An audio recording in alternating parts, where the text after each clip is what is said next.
Pour chaque Basque, ce mur-là ne sépare pas. Il rapproche et rassemble depuis toujours.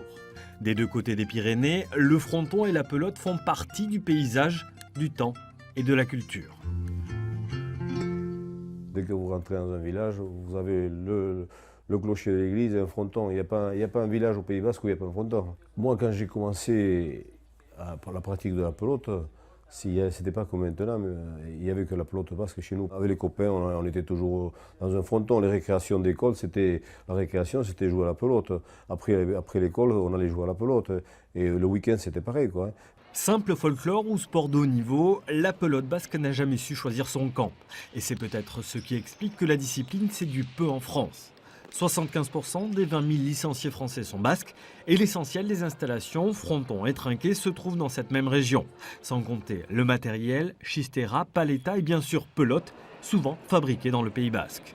Je ne pense pas non plus qu'on fasse du nombrilisme en pensant qu'il n'y a que les Basques qui peuvent bien jouer à la pelote basque. Ouais. En tant que président de la Fédération française, mon souhait c'est que la pelote se développe, que mon sport soit connu partout au niveau national et soit reconnu en tant que tel, parce que c'est un véritable sport. Donc bien sûr que j'aimerais que ça se développe beaucoup plus. Et d'ailleurs, on y travaille, puisque déjà cette année, et puis en 2015-2016, on a fait vraiment un projet sportif où nous allons avoir des finales dites internationales, dites d'hiver, et la plupart de ces finales vont se dérouler en dehors du Pays Basque. La volonté de faire découvrir la discipline au-delà du Pays Basque et du Sud-Ouest est donc bien là. Et si on trouve depuis quelques années des pratiquants en Midi-Pyrénées, à Paris ou même à La Réunion, le haut niveau national, lui, reste bien cantonné au pied des Pyrénées. À main nue ou en cesta punta, les premiers champions du début du XXe siècle sont tous originaires de Scadi.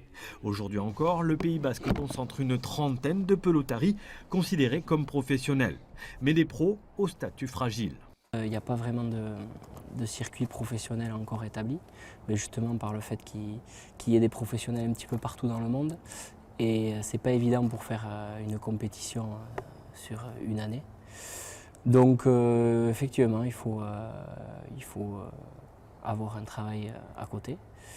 Mais c'est quand même un plaisir et un honneur de pouvoir continuer à pratiquer ce sport. Difficile pour ces joueurs de vivre pleinement de leur passion.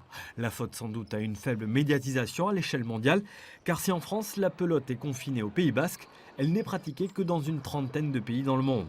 Insuffisant pour devenir discipline olympique comme le souhaitait la Fédération internationale.